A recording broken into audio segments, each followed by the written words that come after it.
Jadi banyak pertanyaan di masyarakat, misalnya ada orang hamil di luar nikah, hamil di luar nikah. Itu terus dengan kesadaran dua sejoli ini terus minta dinikahkan kiai.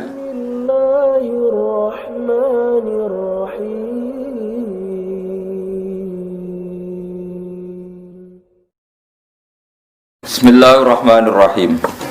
Wa huwallazi khalaqa minal ma'i basharan faja'alahu nasaban wa sihra. Wa kana rabbuka qadira. Wa ya'buduna min dunillahi ma la yanfa'uhum wa la yadurruhum. Wa kana al-kafiru 'ala rabbih dhahira. Wa ma arsalnaka illa mubasysyiran wa nadhira. Qul ma as'alukum 'alaihi min ajrin illa man syaa'a ayyattakhidha ila rabbih sabila. Wa huwa Allah taala iku alladzi dzat khalaqa ingkang gawe sapa ladzi minal ma'i saking banyu, saking barang cair. Allah damel saking banyu utawi barang cair basaron ing manusa. Maknane minal mani manusa digawe sangka mani, Allah gawe sangka mani insanan ing manusa. Faja'alahu mongko gawe sapa Allah taala hu ing mani utawa hu ing ma utawa ing basar digawe nasaban ing sing duwe urutan nasab. Faja'alahu mongko gawe sapa Allah taala hu ing basar digawe nasaban ing sing duwe silsilah nasab. Dza nasabin tegese sing duwe silsilah nasab, sing duwe silsilah urutan nasab. Wa sihra lan Allah gawe ing besanan atau mertua besanan, dasihrin tegese sing duwe besan. Bi ayatazawwaja dzakaron kana unsa talaban ditanasul. Faja'alahu mongko gawe sapa Allah taala hu ing basar digawe nasaban ing duwe silsilah nasab, dan nasabin tegese sing duwe silsilah nasab. Wasiron lan wong digawe iku sing duwe silsilah utawa komunitas utawa perkumpulan musyawarah, perkumpulan mertua. La sihrin tegese sing duweni mertua, duweni besan cara Jawa besan. Bi ayatazawwaja gambare arep ento ngrabi sapa wong zakaron ing wong lanang kana anane sapa wong aunsa utawa wedok. Oleh rabi utawa oleh ngrabi tolaban krana golek. Golek litanasuli maring turunan nggih. Naslun manane turunan. Wa kana lan ana sapa rabbuka sapa pangeran sira ana iku qadiron iku zat sing kuwasa banget. Qadiron tegese zat sing kuwasa alama ing atase perkara ya sa'u kang ngersakno sapa Allah taala ing. Alama ing atase perkara ya sa'u kang ngersakno sapa Allah taala ing. Wa ya'buduna min dunillahi ma la yanfa'uhum wa la yadurruhum wa kana al-kafiru 'ala rabbih dhahira. Wa ya'buduna lan padha nyembah sapa kufar ayil kufar tegese wong kafir min dunillahi saking salehane Allah. Nyembah mak ing perkara layan fa'u kang ora manfaat apa magum ing kufar bi ibadati kelawan nyembah ning ma. Sembah ora manfaat wala durhum lan ora bayane apa mak ing kufar bitarkiha kelawan ninggal ibadah. Wa tema iku alas namu pro-pro berhala utawa lewat sesembahan liyane Allah. Wa kana lan ana sapa kafir wong kafir. Ala rabbih ing atase pangerane wong kafir zahiron wong sing wani. Muainan tegese nulungi li setani maring setan bitaati lan taat ning setan. Wa ma arsalna orang utus ingsun ka ing sira ilam basyiron kecuali ngekeki berita gembira bil jannati lan swarga wa nadhiran lan ngekeki berita peringatan to meden-medeni mukhawifan tegese meden-medeni nanari sangen neraka. Subhanallah. Kul ngucap sira Muhammad ma asalu rajal ingsun kum ing sira kabeh alih ing atase iki dakwah utawa ing atase iki tabligh. Ala tablighi ma ing atase nyampekno perkara ursil tukang den utus ingsun bihiklan ma aku ra njaluk min ajrin saking opah-opah wae. Ilaman kecuali wong lakin man tetapi ne wong saakang kepengin sapa man ayat takhida ing yen to ngalap sapa man gawe sapa man ila rabbih maring pangerane man gawe sabilan ing dalan torikon tegese dalan bi infaqi malihi kelawan nginfakno dunyane man oleh nginfakno fi mardhatihi taala ing dalem pira-pira barang sing dadekno ridane Allah taala. Nabi ora njaluk dhuwit, tapi nek ana wong sing urun niate golek dadi parat ning Allah, niku Nabi wajib menerima dan tidak boleh melarang. Fala amnahu mongko ora nyegah ingsun hu ing man mindalika saking ngamal sing ittikhad ila rabbi sabila. Wa tawakkal lan tawakkal sira Muhammad alal hayy ing atase zat sing urip sing gesang terus alladzi kang layamu tukang ora bakal mati ora mati sapa zat. Allah iku zat sing selalu hidup. Wasabbih lan maca tasbih sira mutalak pisan hale wong sing nganggoni maknane bersamaan bihamdi lan yo muji Allah. Aja maca tasbih tok yo muji pangeran. Aikul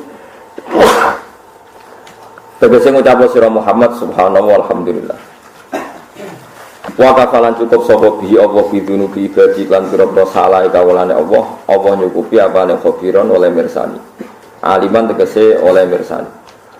Ta'ala kok dadi ta'aluk bihi kelawan dawuh khabiron apa bidunubin huruf jar niku maksudnya bidunubin ana jar majrur niku ta'aluke bil lafaz khabiron. Wa huwa alladzi khalaqas samawati wal ardh. Kula terangaken iki.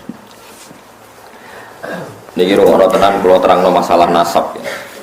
Dados nasab sing diharamno kawin niku 7. Nggih, nasab sing diharamno kawin niku pinten?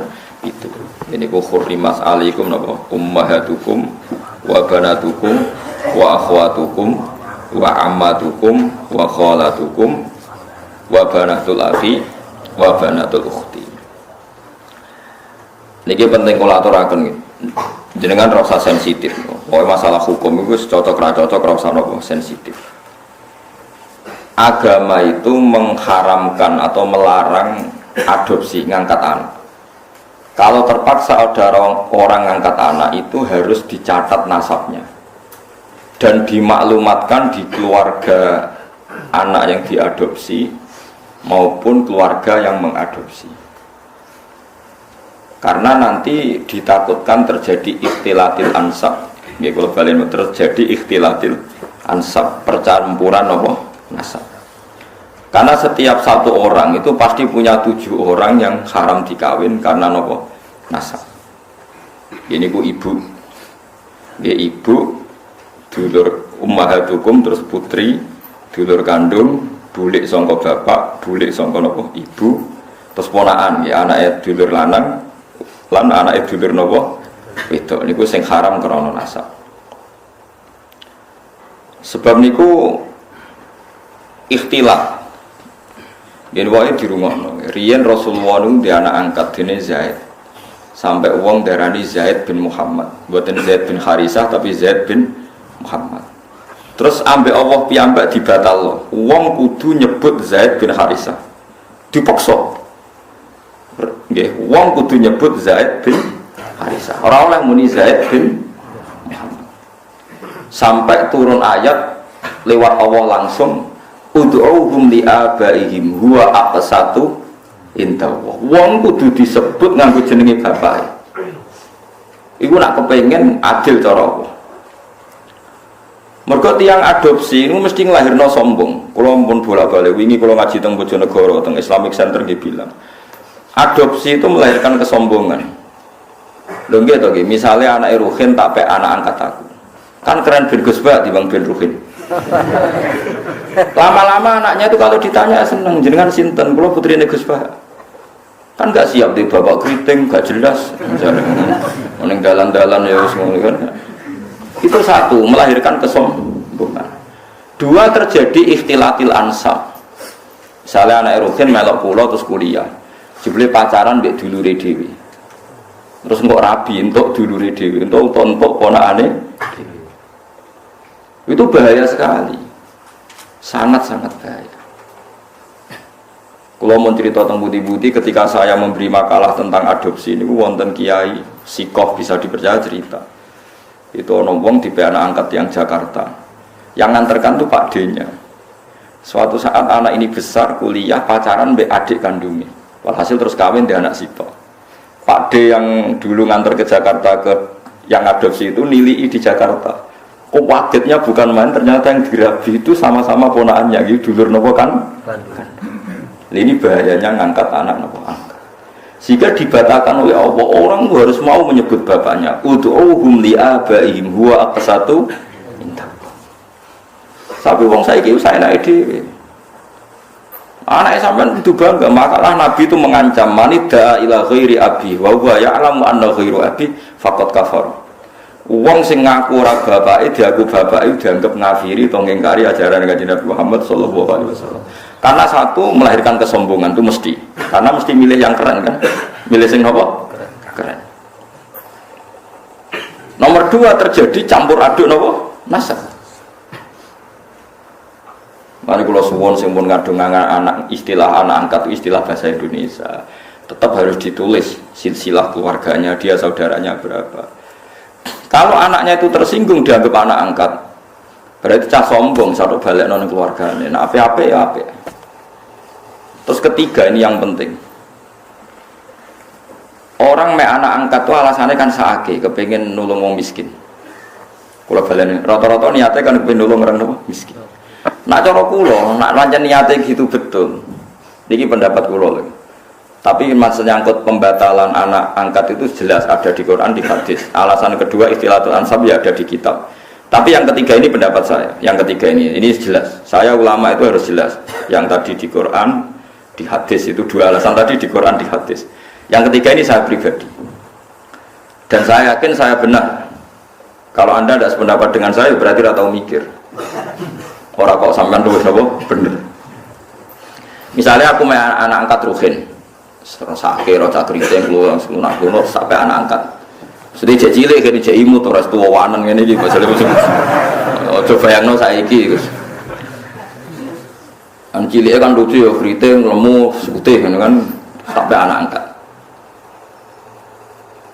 Nah, itu kan misalnya Ruhin kan serai-rai kakian pola kan. Terus minta sepeda motor Tiger atau Nexon atau Ninja gitu. Kan berarti saya kalau nuruti anak angkat karena dia sudah kayak anak saya kan mungkin tak turuti. Tuku sepeda motor 30 juta. Dia umur 16 tahun tak tukokno sepeda motor karena dia kayak anak angkat 20 juta.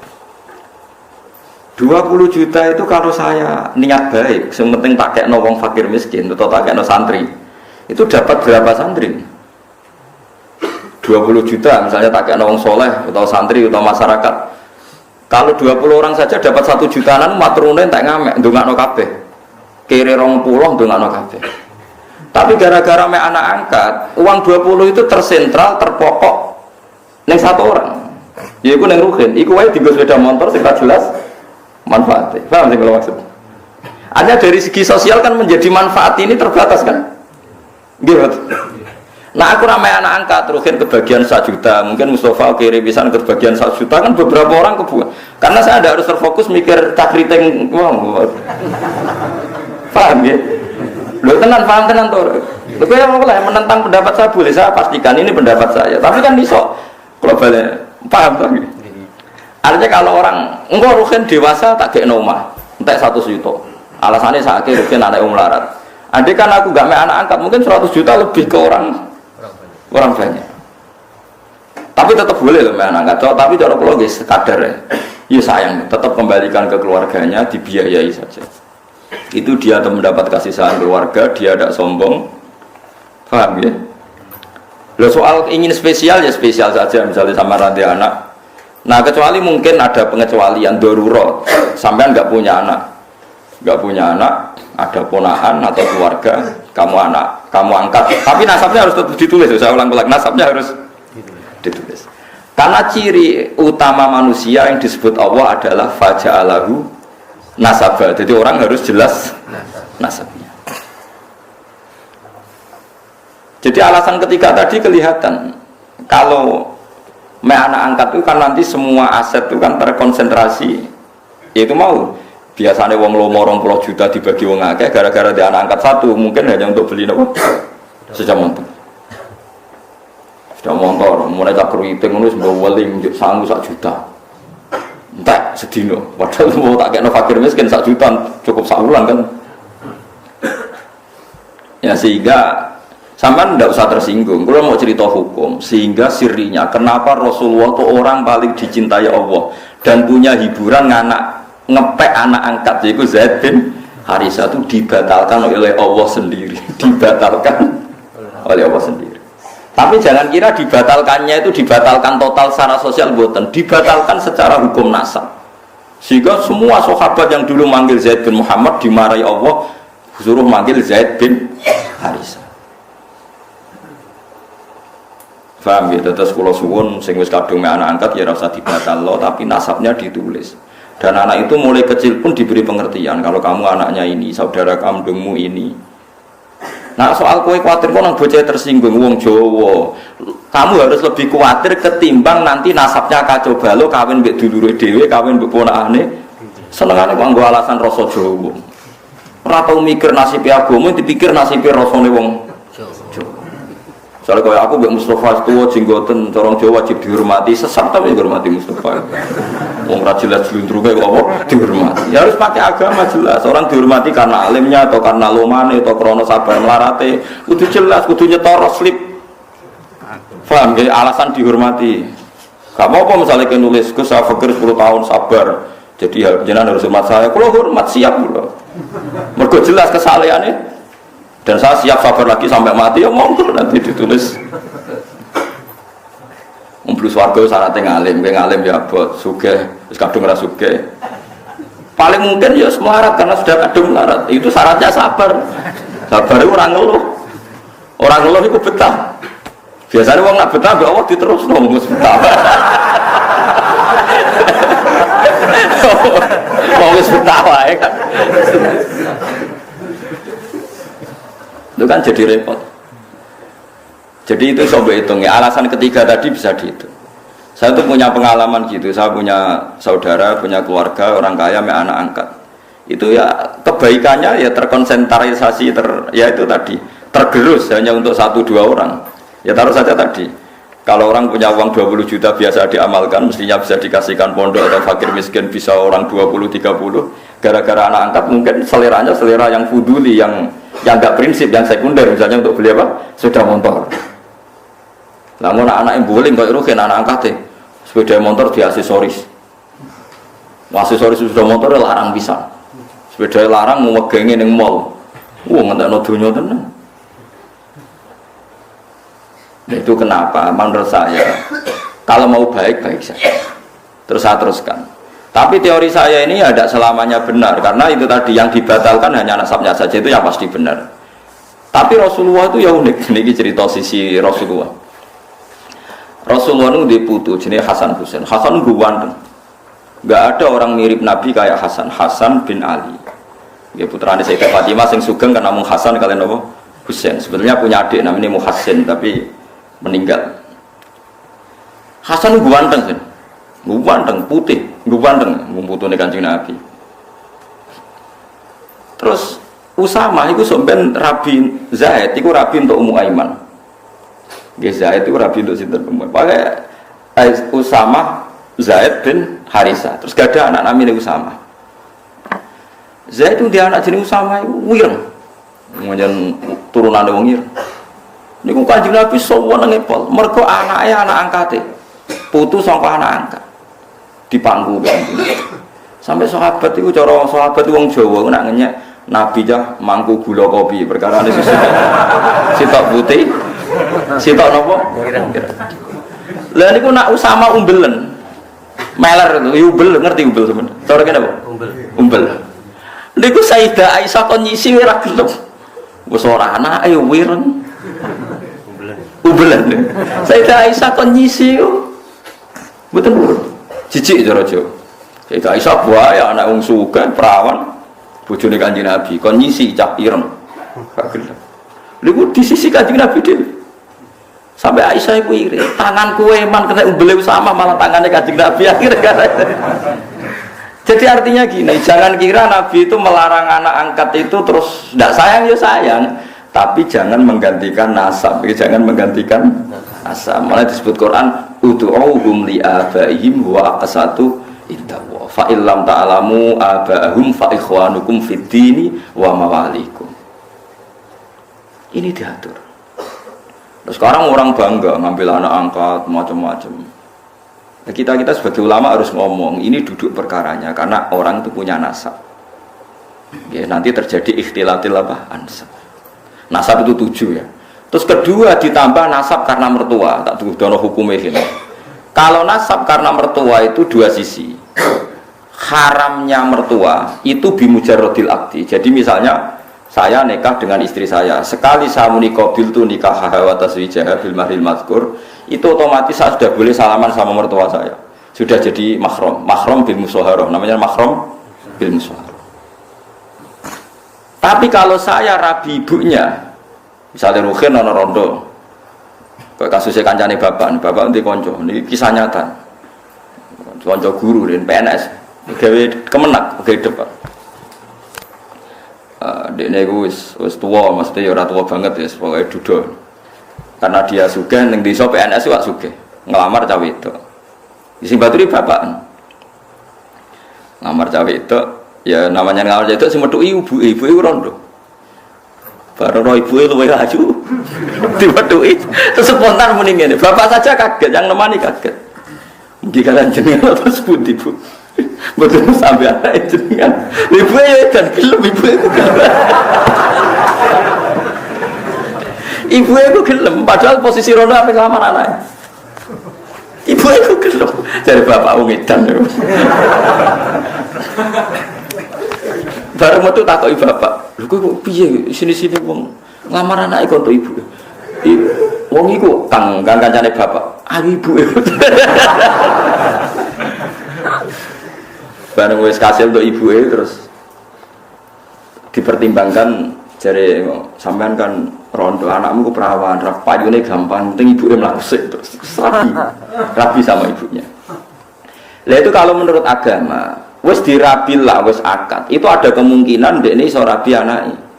Nak urung dijima. Paham nggih? Nak urung napa dijima. Jadi kalau ibunya sudah dijima, dikumpuli, berarti otomatis anaknya jadi mahram. Malah disebut waroba ibu kumulati fi hujurikum min nisaikumul lati dakhaltum bihin fa illam takunu dakhaltum bihinna fala junaha alaikum. Jadi artinya itu haramnya anak tiri itu nunggu ibuke dikumpuli. Jadi ra iso ngrasakno wong loro tetep. Tapi ya ono sing ngundake. Terus nak diambung tok terus dipegang rabi anake. Tapi boe ora gelem. Geneman kok ngono. Tapi pokoke syaraté haram iku ngenteni dijima anak ibuke mbek anake. Tapi nak anake mbok rabi sekedar akad mboke wis haram. Tapi jare kancaku lho, pangeran wis pinter, Gus. Anjir akad ambek cah wedok kan otomatis mboke haram. Lah masih dihalal ya ora gelem wis tuwek, Gus. Wah. Jadi pengiran itu pinter, pengiran orang pinter buahmu. Saya ya gangguannya tamu misalnya kayak serabi bojomu seneng boe kemungkinannya kan kecil, mereka wis tua kan, yuk kelainan bareng. Nggak bersamaan roh hukum nasab, berarti nasab berapa tadi? 7 ditambah 2 ditambah keluarganya istri. Terus ditambah ketiga yaitu rodo. Makanya Quran nyebut hurrimat alaikum ummahatukum wa banatukum wa akhwatukum wa ammatukum wa kholatukum wa banatul akhi wa banatul ukhti. Terus wa ummahatukumul lati ardonakum. Terus wa akhwatukum minar rahmatullah. Lah nasab sebanyak ini tuh akan hancur lebur ketika adopsi itu tidak menyebut nasab karena akan kacau balau.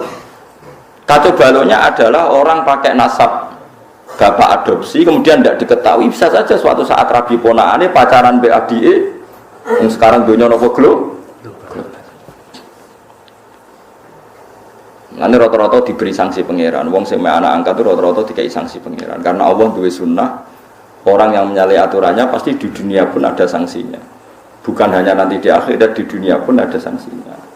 Makanya kalau suwun apa sayang sangai kayak Kanjeng Nabi setelah dibatalkan Allah ya tetap sayang sampai Usama.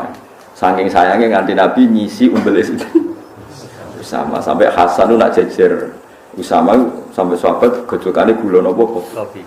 Kuduan ke Nabi anggar jamaah digendong Hasan sinten Hasan be Usama itu nopo digendong sampai gelare Usama hibbu Rasulillah.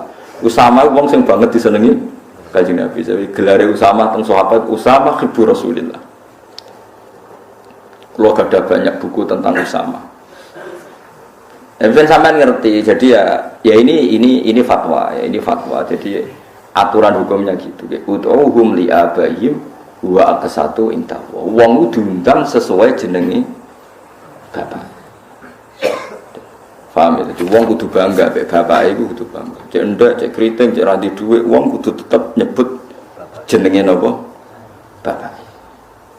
Ya supaya tadi tidak terjadi ikhtilatul apa? Ansab. Makanya kalau suwun yang ngaji saya di sini, minimal sampean tuh apal 7 orang yang haram kawin. Ya itu jenenge mahram, orang yang enggak boleh dinikah. Lah orang yang enggak boleh dinikah ini oleh ahli fikih disebut mahram. Ciri utamanya mahram itu kalau megang enggak batalkan wudu. Jadi kowe demek ponakane ora batal, demek sinten tadi? Bulik bude tidak batal. Jadi nek salat salim mbek bulik bude tidak harus wudu lagi karena mahram. Lah yang boleh dikawin itu orang lain. Jadi disebut ajnabiyah. Mergo wong ngger oleh dikawin itu jenenge orang lain disebut napa? Ajnabiyah. Jadi saya dengan istri saya bojoku jenenge ajnabiyah. Berhubung ajnabiyah anak nyekel bojoku ya batal wong enggak mahram. Tapi wong Indonesia itu lucu, anggere bojo jare wis keluarga berarti mahram. Bojoku ora mahram, nek mahram ora dikeloni, paham ya? Lho gitu. Nganti oleh dirabi perkara nih. Wong liya ajnabiyah. Mulane oleh yang gede duwe akeh bojo ra roh ya oleh wong liya wae paham itu. Tapi nafkahe wong kok keloni ngono dadi tetep lha itu agak. Tapi wong saiki salah kaprah, bojo sadure anak. Lha kan bapak nak ngajari kula ngene. Kowe kudu luwih sang anak timbang bojo. Bojo misale mbok pegat ya wong liya, mbok tinggal mati ya wong liya. Lah anak ra kena mbok pegat. Akhirnya ajaran ini kula terusno, tapi anak buahku udah siap.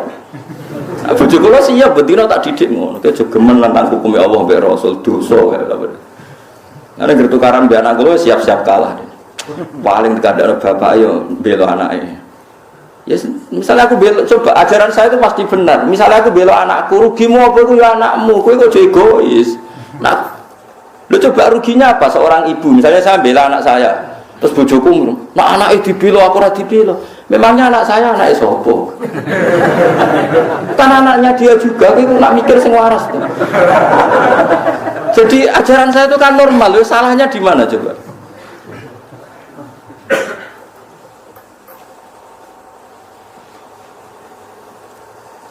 Ibu apa ada kalau ngalami kejadian, misalnya saya cilik nak terus harus buat jodeng kecemplung sabun kecemplung jodeng, sebujung ngamu. Ya tapi kecemplung sabun malah jodeng wangi. Biasa ya udah. Sekutu dikuras ini aku sing nguras, nama jadi gitu. Jelas orang salah, gimana? Soalnya jelas orang salah. Salah gue nyolong, ini gue salah. Nah, ngomong ini gue salah. Cana piring ora salah, menyen piring jajal kok wis agak pecah. Wis pokoke dadi piring jeblok pecah itu normal. Teori manapun mengatakan nak beling jeblok itu pecah. Aneh ning ndi? Ya kan tidak ada aneh. Ya biasa ya kan piring itu. Coba kalau istri kamu itu udah egois, itu enggak perlu memperbandingkan kok bela anake ora bela bojone lho anake sapa goblok. Lah kalau sama-sama sepakat bela anak berarti kan sepakat ibu orang ngamuk mergo iku anake, bapak ora ngamuk iku anake, kan anak untuk limpahan kasih sayang. Coba kamu pakai teori sebaliknya, bojo ya mahram. Bela bojo. Akhirnya anake direbut wong loro kan. Bapake bela bojone kanyakno anake. Lha itu ajaran apa coba? Wong tua loro ngrebut cah cilik. Kowe ora sadar kena rata elengno ngene. Ngelingno sampean kudu jelimet, ora terang jelimet ora apa. Wes ya mulai sesuk ya pokoke bojo mbek anak iku bela apa? Anak. Bela apa? Anak. Kok anak ora kena dipegat, kayak kecewa koyo apa ora kena dipegat. Bojo iku ora mahram. Mungkin nak bojo elek ya mungkin bojo abadi ya kan wis matilah ra payu rabi. Lah bojone ayo. Ayo. Kayak mantan itu kan serabi menang ayo bisa. Ayo. So makrom piye? Sebenarnya swarga bareng sapa ya kan. Kan. Misale ana wong saleh mati, bojone dirabi wong, ora pati saleh. Swargane melok sapa jajal. Misale terus ora pegatan lho kan sing mati. Sing lanang bu swarga. Sing bojo kedua ora pati saleh, mlebu neraka. Sing wedok melok ndi? Jare sing lanang sing saleh Gusti niku bojo kula. Wong pas kula mati derek kula pegat. Tapi jare pangeran masalahnya bojomu rabi meneh. Berarti dia wis kecewa mbek kowe. Barno tak wis.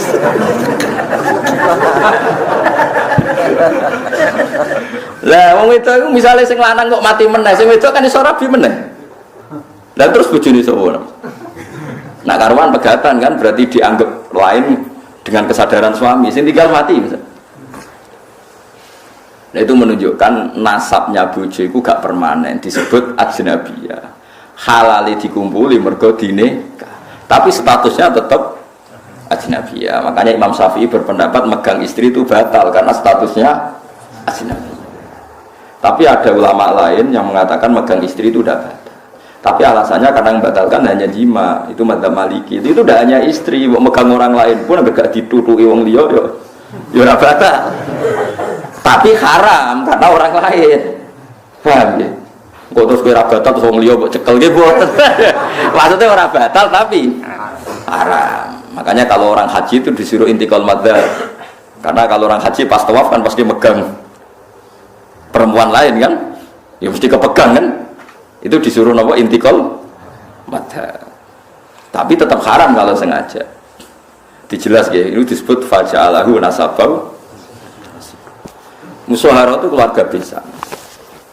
Nah makanya kawin itu disunatno wong liya. Wong liya itu sing adoh. Misalnya misanan itu dianggap masih makruh, khilaful aula. Yang baik itu ya wong adoh. Lah wong adoh itu pentingnya nanti ada komunitas yang kuat. Ini ku riyen sing masyhur nggih Rasulullah nu nikahi Juwairiyah. Juwairiyah niku imro'atun min Banil Musthalib. Setelah Nabi nikahi Juwairiyah itu sak kawasan Banil Musthalib yang dulu musuhi Nabi langsung seneng Nabi. Perkarane bisa, gak pantas tukaran mbek napa? Bisa. Makanya orang-orang Banil Musthalib terus memaklumatkan Azharu Rasulillah. Jadi banyak sahabat yang ditawan orang Banil Musthalib. Juga sebaliknya orang sahabat menawan orang-orang Banil Musthalib zaman perang. Tapi ketika Nabi menikahi Juwairiyah langsung sama-sama ngelepas tawanan. Gak pantas bisane Nabi ditawan. Kan ora lucu tuh. Pak dene bojone Nabi ditawan. IP-ne akhirnya dicolno Azharu napa? Rasulillah. Abu Sufyan itu musuh besar Kanjeng Nabi, sak urip-uripe musuh. Anaknya Abu Sufyan itu mukminah melok hijrah teng Habasyah. Lha teng Habasyah bojone kabundut. Bojone kabundut mbek raja Habasyi dinikahno Nabi. Waline wali hakim namanya. Abu Sufyan krungu Nabi wis sisi mantune. Ya akhirnya Abu Sufyan taslim. Azhar wis besan. Nggih. Besan iku mandi, wis mandi men. Teng daerah kula nu tiyang sebagian kiai ora cocok mbek Muhammadiyah. Niku cocoke ora krana adu visi. Anake dekne kuliah ora bentuk cah Muhammadiyah, damai mun. Wes pokoke kena besan wis bar, ceritane napa bar. Wong keluarga napa? Bisa. Riyen wonten Kiai Jawa Timur malah besanan mbek Umar Irama kelas. Besanan mbek itu. Umar Irama ketakok kiai-kiai. Dandut tesih halal apa haram ya Gus menengah. Besanan mbek sinten? Umar Irama. Tenan niku mboten jare. Tesih haram to dandutan Gus perkarane. Azhar menapa? Azhar. Disebut faja'alahu nasabau wasi. Mulane besanan itu penting. Nggih pentingnya wow, menjadi komunitas. Mulane besanan nek iso beda desa, beda keluarga. Nggih dadi kesunatane nikah iku nek iso iku rantuk keluarga. Tapi nek wong liya gak prospek nggih monggo nek terpaksa untuk misanan. Nek terpaksa. Ya terpaksa itu misalnya kayak zaman Nabi, itu memang nggak ada pilihan. Sayyidah Fatimah itu harus nikah sama Sayyidina Ali. Tapi itu ramisanan pas, misanan ponaan. Kadang ada orang yang bantah, lah Fatimah konto Ali. Sayyidah Fatimah itu binti Muhammad binti Rasulullah bin Abdullah bin Abdul Muthalib. Berarti Fatimah dia abah Rasulullah, dia abah Abdullah, dia abah Abdul Muthalib. Ali itu Ali bin Abu Thalib bin Abdul Muthalib. Jadi Fatimah itu tidak misanan, ponaan misanan. Sayyidina Ali misanan itu dengan Rasulullah, bukan dengan Fatimah, paham ya? Lagi itu Ali bin Abi Thalib, Muhammad bin Abdullah, Sayyid Abdullah itu kakaknya Abu Thalib. Berarti yang misanan Sayyidina Ali dengan Nabi apa Sayyidina Ali dengan Fatimah? Dengan Nabi, paham ya? Berarti dapat Fatimah itu untuk ponaan apa? Misal. Kadang wong salah kaprah, nyongkone Fatimah itu mboten. Ini nak iso niku rabi iku untuk wong ado. Nak iso nak payu maksudnya itu kan batas. Ya nak payu wis piye meneh. Setahu saya keluarga fanatik rabi keluarga itu kalau pondok besar ya sido kiri. Tapi itu saja untuk minduan, ya untuk minduan ming telu. Yang misanan cer ya jarang, hampir gak ada. Padahal fanatik dapat keluarga tapi ya ming telu, ming papat gitu ya. Ya karena percaya orang luar itu kan ya tidak meyakinkan juga kan. Soalnya terus untuk uang ra jelas ya kan ya repot juga. Disebut apa faja'alahu nasabau wasiro. Jadi eling-eling ya. Nasab itu, nah terus kalau orang zina itu nasab itu hilang, walinya hakim. Jadi banyak pertanyaan di masyarakat, misalnya ada orang hamil di luar nikah, dia hamil di luar nikah, itu terus dengan kesadaran dua sejoliki terus minta dinikahkan kiai. Anak produk gelap ini tidak bisa dinasabkan ke bapaknya, ya. Karena agama itu hanya ngakui nasab kalau akadnya sahih, ya, kalau akadnya sahih. Sehingga ini nanti kalau lahir anak perempuan, walinya itu tetap tidak bapaknya. Paham ya? Meskipun jelas-jelas bapaknya yang bersetubuh, walinya itu hakim. Karena agama hanya ngakui nasab yang dari bapak lewat akad sahih. Makanya sering kejadian di masyarakat itu, wes hamil lagi kawin. Itu kalau mesti pesen, sampean tobatnya diterima Allah karena sudah kawin. Itu harus didukung. Harus didukung. Bagaimanapun dengan menikah kan menghilangkan zina kan, kalau dia tetap berhubungan, kalau tidak nikah kan malah zina. Ya ana kiai sing wong wis ora bener kok dinikahno, itu salah besar, malah cepat dinikahkan supaya hubungannya halal. Tapi nanti anaknya ini nanti nggak boleh jadi diwaleni nopo. Saya itu pernah menikahkan orang yang kasusnya seperti itu. Ya saya bilang di naibnya, ya sudah istilahnya walinya bapaknya tapi walinya tetap naib, itu tidak bisa.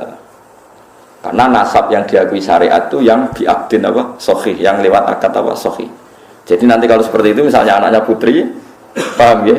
Oleh ngendang bapak, macam bapaknya secara genetik, secara gen, tapi secara syar'an nanti kalau nikah walinya apa? Hakim. Nah, makanya itu kudu ngerti. Nah, lagi-lagi adopsi anak itu mengacaukan itu semua. Nah, makanya agama itu membatalkan. Jadi kasih sayang boleh, kayak apa boleh. Seperti Rasulullah nanti nyisi Ubelis itu Usama, tapi nasabnya tetap Usamah bin Zaid bin Harisah. Harus jelas Usamah bin Zaid bin Harisah. Tidak boleh dibilang Zaid bin Muhammad. Itu sebut apa? Ud'uhum li'abaihim huwa aqsatu indallah. Paham ya? Terus kalau suwun supaya sampean terlatih lah ambek teorinya ulama. Ulama itu tidak hanya ngomong sosial. Saiki wong awam anut omongan sosial, ana melarat pe anak sugih. Saiki ana uripe dipe anak wong sugih, tukokno mobil, tukokno sepeda motor. Selalu yang dibahas itu sistem-sistem sosial. Saiki kepenak uripe penak dipe wong sugih. Agama itu tidak mikir itu toh. Agama itu mikir nanti kelanjutannya nasab itu kayak apa. Nanti kalau kawin sama mahramnya